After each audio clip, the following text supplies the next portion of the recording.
مصطفیٰ کریم رؤوف الرحیم صلی اللہ علیہ وآلہ وسلم نے ارشاد فرمایا میں نے 6 طرح سے عورتوں کو عذاب میں گرفتار پایا. یعنی اگر آج ہم اس عنوان کو یہ نام دیں 6 گنہگار عورتیں کون ہیں اور 6 گناہ کرنے والی عورتیں کون ہیں, 6 گناہ کرنے والی عورتیں جہنم میں کس شکل میں ہیں, تو آئیے اب ذرا جلدی جلدی دل کے کانوں سے سن لیں. اللہ کے پیارے حبیب غیب داں نبی صلی اللہ علیہ وآلہ وسلم ارشاد فرماتے ہیں, اللہ کے پیارے محبوب صلی اللہ علیہ وآلہ وسلم ارشاد فرماتے ہیں اے فاطمہ میں نے جب جہنم کا مشاہدہ کیا تو میں نے کیا دیکھا, جہنم کے اندر ایک عورت لٹکی ہوئی ہے, اللہ اکبر, اور لٹکی ہوئی صرف نہیں ہے بلکہ اس کے سر کے بالوں سے اس کو جہنم کے اندر لٹکایا گیا ہے. دل کے کانوں سے سننا, یہ کسی سیاسی لیڈر کی گفتگو نہیں, یہ کسی خطیب کی خطابت کی دولانیاں نہیں, معاذ اللہ یہ مبالغہ آرائیاں نہیں,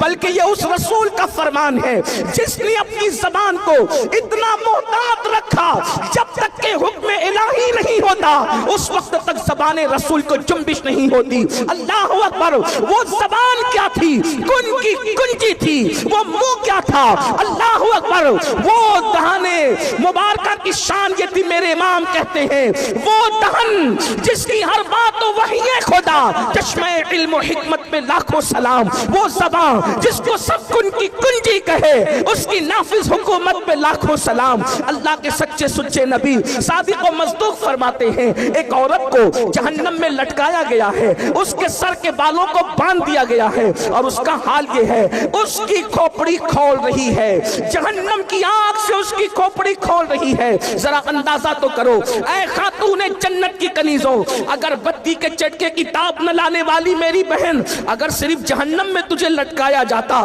تو اللہ اکبر یہ بھی کم نہیں تھا, بلکہ اللہ اللہ وہ جہنم جس کی آگ دنیا کی آگ سے 70 درجہ زیادہ تیز ہے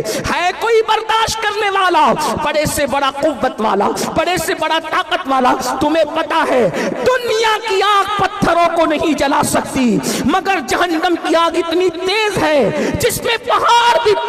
پگھل جائیں گے. جہاں پہاڑ بھی پگھل جائیں گے وہاں اپنے جسم کا کیا ہوگا, اپنے نرم اور نازک جسم کی کیفیت کیا ہوگی. اللہ اکبر. آئیے تو میرے آقا علیہ الصلوۃ والتسلیم فرماتے ہیں اے میری شہزادی فاطمہ میں نے کچھ عورتوں کو دیکھا وہ جہنم میں اونتی لٹکی ہے, ان کے سر کے بالوں سے ان کو باندھ کے لٹکایا گیا ہے اور ان کا سر ہنڈیا کی طرح کھول رہا ہے, جیسے ہانڈی کھولتی ہے ویسے سر کھول رہا ہے. اللہ اکبر. سیدہ نے پوچھا بابا کس وجہ سے یہ عذاب ان